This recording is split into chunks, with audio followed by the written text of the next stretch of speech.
Welcome to Studio A. Our guest today is Miss Farah Amer Combs. Welcome to the studio, Farah. Thank you. Farah. Thank you, There we Stephanie. go, Farah. Thank you. Spelled Farah, a unique spelling.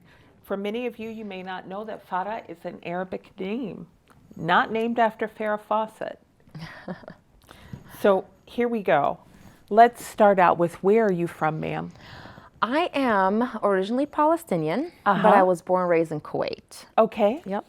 How long were you educated in Kuwait? I was educated basically from kindergarten all the way through high school. Okay. Where did you attend college? California University of Pennsylvania. Really? Yes. What did you study? My undergrad is in natural science and in biology. What were you going to be? Well, I wanted to go to med school, and then I was going to go to chiropractic school, and that did not pan out. It was challenging. A different path. It was because I didn't really do too well in my undergrad. My first 2 years were very, very challenging. I did not speak English until I came here. I knew the letters, I knew certain greetings, certain words, but I did not know how to communicate with anybody. So Okay. the textbooks, all these classes were very, very challenging. I imagine learning So- it as a second language, Oh, or yes. probably third language for No, you. just a second. Second? Yeah. Mhm. Okay. And so due to that, my GPA wasn't really the greatest by the time I graduated college. Okay. But I ended up going to my master's, and then from there, my career kind of took me where I'm at today. Okay. Yeah. Okay.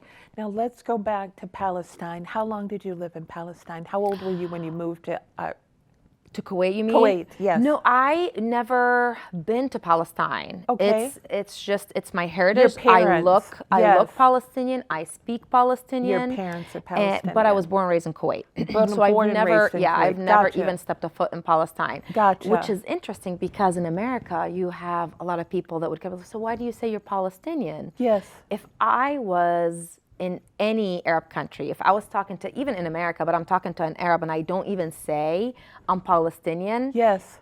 it would be like, interesting. Like, why are you not saying you're Palestinian? Why are you not proud of your You're- heritage? Yes. So it's not the same understanding as like when people here, they have their grandparents maybe migrated from a different country or Sure. migrated from a different country to here, and it's their heritage or their ancestors from Sweden or German or Right. wherever it's from.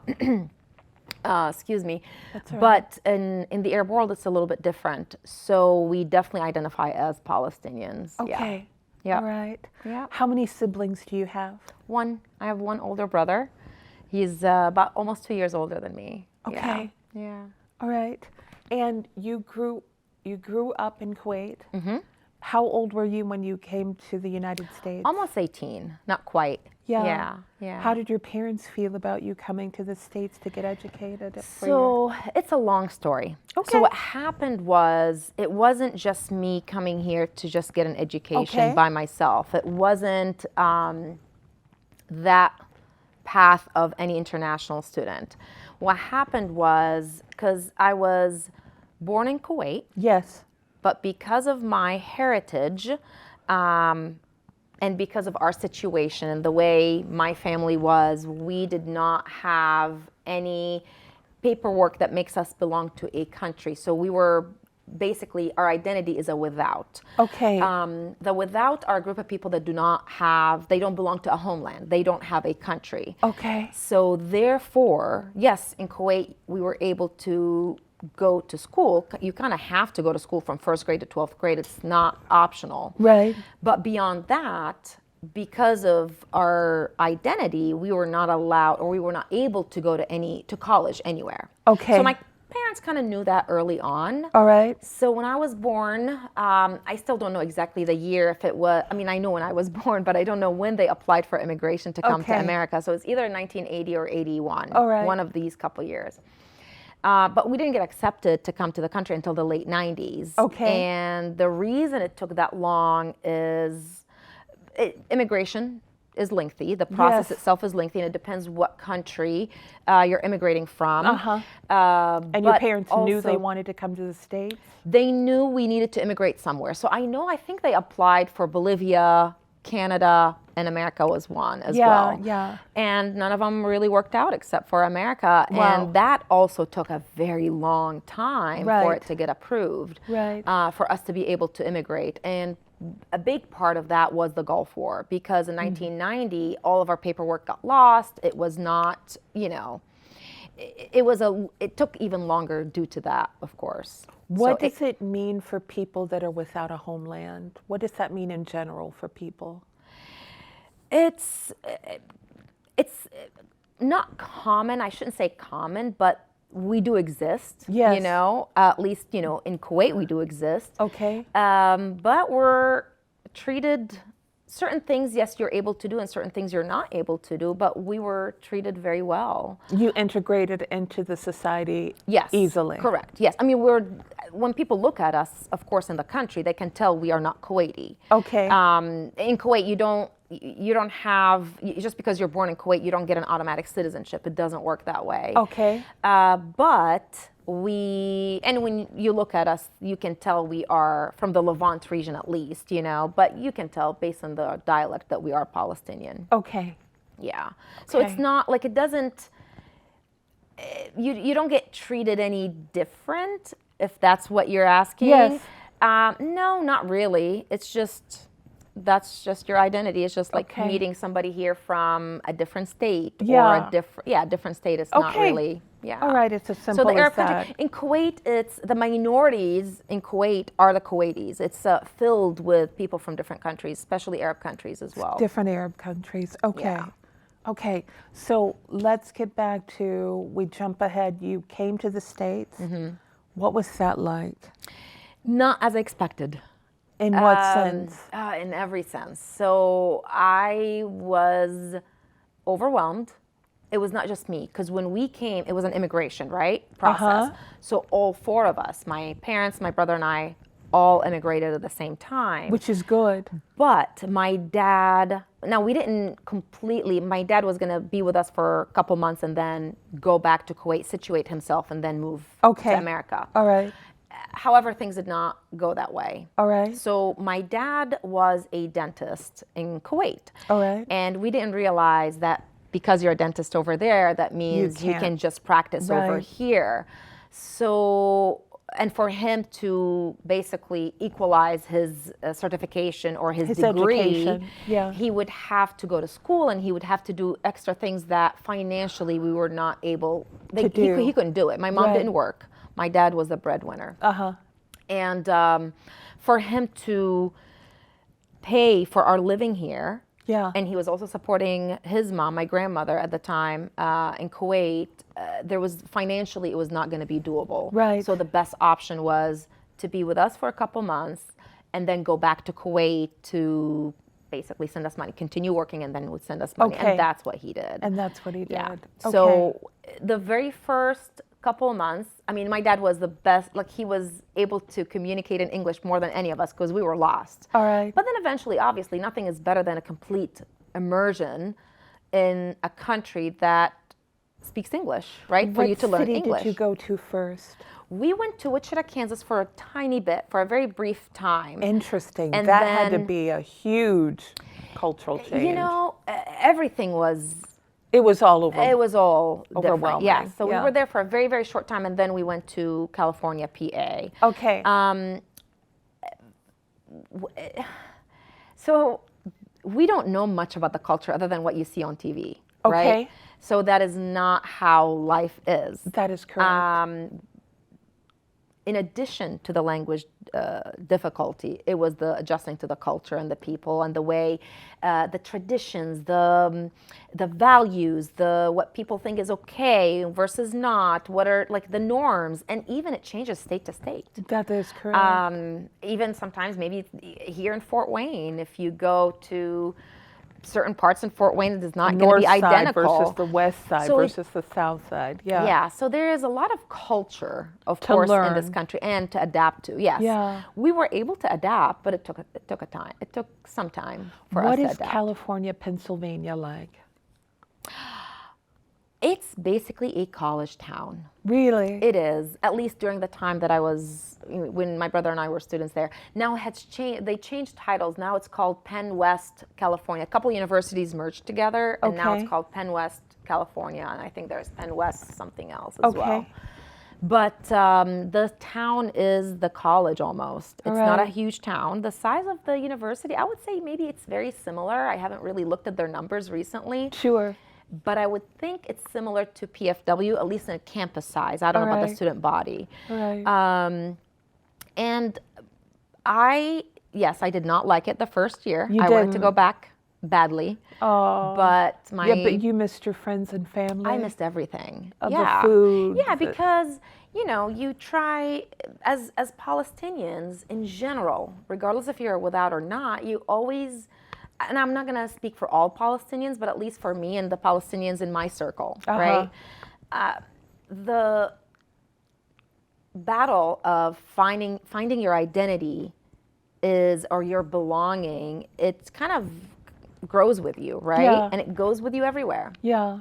So you still feel like you're different over there, and you still feel like you're different over here. And you're constantly trying, even at my age, I'm 44, Okay. and I'm still trying to see, okay, where do Do I you fit in? Yeah. Yeah. And you just make it, right? You make Yeah. the most of what you have, and you go on. Yeah.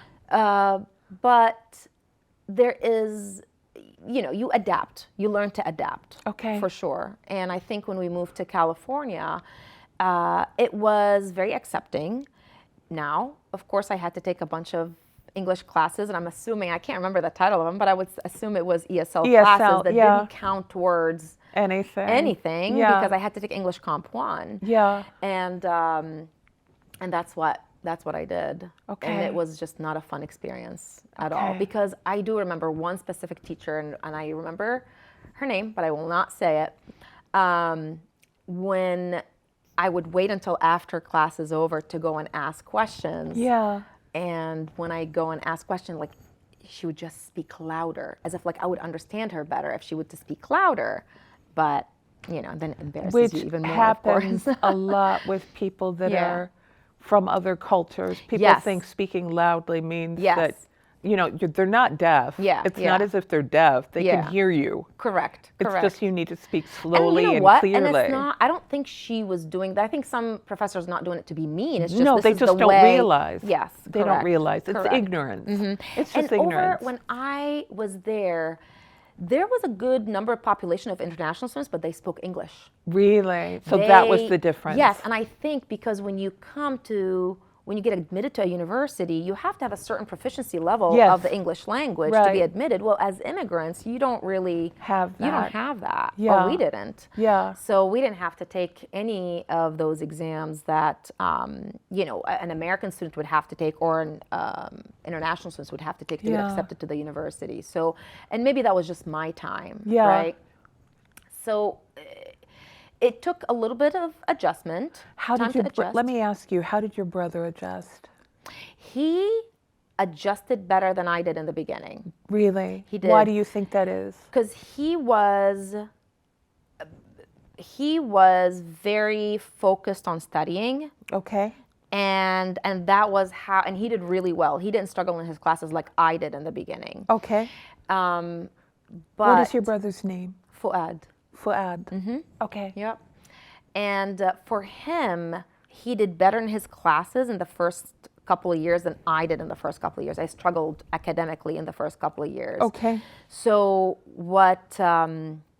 but what I did, and what the university allowed me to do, or my advisors at the time allowed me to do, instead of taking some of the courses, and I can't remember what, I'm gonna say like maybe sociology or Sure. psychology, or Sure. some of the classes that are like dense in English language and vocabulary, they allowed me to take some of the math classes. So I ended up taking math all the way to differential equations as to fulfill other areas as an elective or whatever yeah, it is. Yeah, because you because did it was well in easier. math, and that was Because a lot of the math we covered The same. in middle school and high school. Yeah, it was the You same. just have to, and it was so much easier to adjust to, because instead of learning a whole language, Yeah. I just had to go left to right, the numbers look different. Right.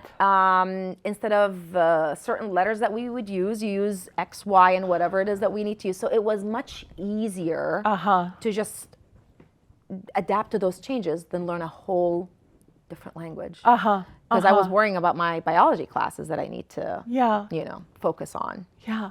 Tell me, why did you want to be a doctor? It's like, so in the Arab world, and I'm generalizing here, it's not every family, of course. Not monolithic. But yeah, so it's very understood that, all right, you go to school, especially Palestinians, you go to school and you're going to be a doctor, a lawyer, an engineer, like one of those, Many families here, doctor, lawyer, dentist. And I didn't know what options there are. I literally did not know that you have all these majors, and I didn't know that was an option. In Kuwait, in 10th grade, and I assume it's the same way now, but it could have changed since I was in school. But in 10th grade, you can decide, but it's not really. It's like the school kind of decides for you if you're going to be in the literature branch or the scientific branch. Okay. And I went to the science branch because I knew I was going to be in the medical world, in the science world, right? So I knew when I came here, well, okay, I'm going to major in biology. Well, in America, you can major in anything you want as a student. Well, at least for now. You can major in anything you want as a student. But over there, no. High school will dictate what's going to happen depending on the route that you took. Okay. So I can't be, if I took the literature route, there's no way I can go to college doing anything science. Okay. With science route, you have more flexibility. Okay. But I didn't know there's like the systems are different. I mean, I guess I kind of knew a little bit, but I didn't know enough. Yeah. And I didn't know the possible majors you can major in. Yeah. I just kind of was, I don't want to say I was told, but expected to major in this. My brother majored in biology as well, and that's what we did. And that's what it was assumed. That's what it was assumed, and that's what we did, Yeah. Yep. Okay. So let's get back to you graduate from college here. Yes. At California, Pennsylvania. Correct. You do what next? So I was supposed to go to New York. Really? Well, I did, and then I didn't, and then I did. Okay. So I was gonna go follow my brother's path and go into chiropractic school. Really? And I changed my mind. I did not want to do that. Okay. So I told my mother, I'm like, I'm not gonna. What'd she say? That did not go well. We did not come to America for you to, because you can't, biology degree, bachelor with nothing to continue is like, what are you going to do with it? Right. I didn't do education. And plus I didn't even know what possibilities, what my options were. Yeah. So I'm like, I'll take a master's in something. So I went and spoke to the grad office and I asked about what possible grad. With a biology minor. With something, anything. Yeah. I didn't even minor in anything. I just went and they told me, well, geography and regional planning, there's a lot of jobs that will be available for when you graduate with this master's. And I did an accelerated master's program. At that time, my English was better. Of course. It's still not good. My kids still make fun of me, about certain things I say, or it's not going to be like a native speaker, of course. But at the time, my English was I was more confident in speaking English. Yes. You've been in the country for 4 years at that point, right? Yeah. And which isn't a very long time, to be honest with you, Farah. With a full immersion, people are not going to learn Arabic for me. Yeah. I have to learn English. And you just learn to adapt and you do it. Yeah. So it's so much easier and faster than just learning it in a classroom. Yeah. For sure. Because we learned English back in Kuwait, but I went to an Arabic school. It wasn't an English school or an American school. And the English we learned was very even. Formal?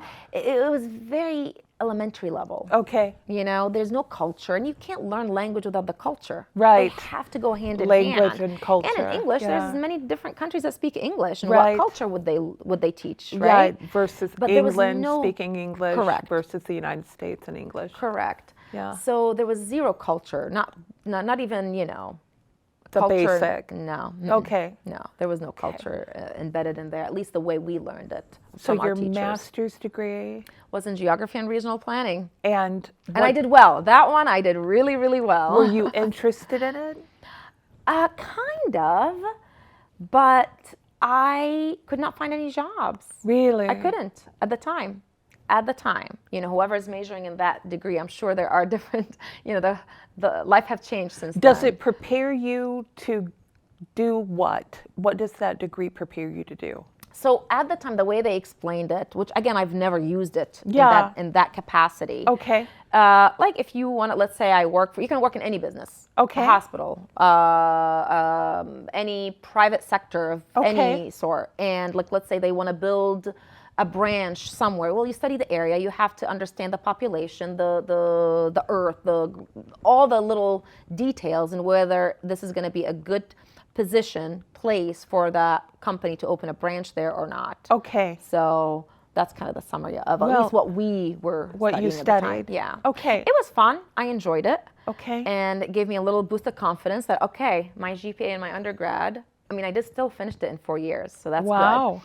But my GPA in my undergrad versus my grad is definitely Very different. Yeah. And where did you attend graduate school? What city? It's still California University of Pennsylvania. Oh, Yes. still there. It's still there. Still there. My undergrad, my and your- bachelor's and my your master's are from master's. the same Okay. university. All right. Correct. Yeah. And you said you were going to go to New York, didn't, and then did.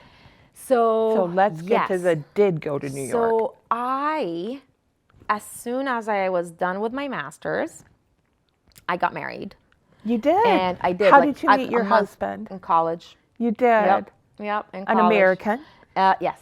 Yeah. Yes, he is an American. And so we got married, I want to say, a month after I was done. Not even. Actually, the same month I finished with my master's because I did an accelerated one. We got married, and he's from Columbus, Ohio, so we moved to Columbus, Ohio. How was that? I liked it. I loved Columbus, Ohio. Really? I did. Yeah, I enjoyed living there. Yeah. I did. Compared to California, PA, because it was very, again, college life. It's a college town, at least at the time. So it was And I easy wanted- to adjust to because you were Yeah. familiar with what Correct. being in a college town was Yeah, like. and I wanted something different Yeah. at that time. Yeah. And we moved, and I, again, couldn't find any job. We're young, got married really young, and 23, 24? 23, Yeah. we were 23, and we had just turned 23 actually. Yeah, babies. And of course we thought we were adults. Of all right? We were course. like old. When you're 23, you do think you're an adult. right? And I couldn't find anything. So Okay. I'm like, well, I'm an Arab. So what'd I you can do? teach Arabic. Yeah. So I literally just picked up the phone and called the department chair, or the program director of the Arabic program at the Ohio State University, Yeah. Dr. Mahdi Alash, who basically made me who I am today in a way, professionally. Okay. And I said, I would like to teach Arabic. So we ended up meeting, and he laughed. He said, just because you're a native speaker, that doesn't mean you can teach Arabic. Uh-huh. And he is correct. Right. So I ended up having to kind of like shadow him, take some classes and I did not like taking Arabic classes when I was in college, like at all. Okay. Or not college, sorry, in high school. Because I Okay. was more of the science person. I was not. Language and arts. No, Not language arts. So not at all. when you were then out of college, finished your master's, moved to Ohio, you contact the Arabic department. He tells you you're going to have to take classes. So he coached me. Okay. I had to learn how to teach Arabic for non-Arabic speakers. Okay. How was And that? To myself, I'm like, I can't believe I did not specialize in Arabic, and I didn't like grammar. I didn't like any of that stuff. Yeah. When I was in high school, middle school and high school, and now I have to do all that. But it was great. I loved it. Yes. After I don't know. I'm trying to think. He gave me a trial. I can't remember. I think we used to do. I don't know if OSU still does trimesters, but at least when I was teaching there, I'm pretty sure it was a trimester. So he gave me a class Okay. to teach as One class. part-time faculty. Yeah. Okay. Part-time. Adjunct? Yes, adjunct faculty. Yeah. Thank you. And I enjoyed it. I'm like, okay, all right. It wasn't paying anything, right? Yeah, yeah. And then I got to teach another class, and he observes, like he would come and observe you, basically. Okay. And at one point, I think it was like my third time teaching. At that point, I had already had my daughter. Uh-huh. He came with a group of people, like I don't know, can't remember, like 3 or 4 different people. And I didn't know. He doesn't, I mean, I can't even remember if he would tell me when he would come to visit or just I surprises just you. show I up in can't the remember. class. Yeah. And then about 2 weeks later, he asked if I would be interested to move to New York to teach at a university there. I'm like, I don't Really? know. You know, like we have a baby. I don't think that's Your really a daughter is your possibility. eldest. My daughter's my oldest. Yes, correct. Okay. Yep. She's almost 20 now, actually. Wow, my goodness. So, So you yeah. had her at 25? I at 24. Yep. 24. Yep. Okay. So, but yeah. And shortly later, I said, well, I don't know, where is it? And then he gave me a link to send my information to this university. And it was usma.edu, I think. I can't remember, or maybe .gov. I can't remember now their URL. Uh-huh. And I'm like, what is this? And it looked like military. I'm like, what is this? And I told my husband at the time, I'm like, I don't know what this is. He's like, oh my God, it's West Point. And I'm And like, we will stop right there and we will pick up okay, at it was West Point. okay. Sounds good. Thank you very much You for are this more first than part of your interview. Yes. Thank you for tuning in, and we will be back with the second part of Farah's interview in just a bit. Thank you for tuning in, and be blessed.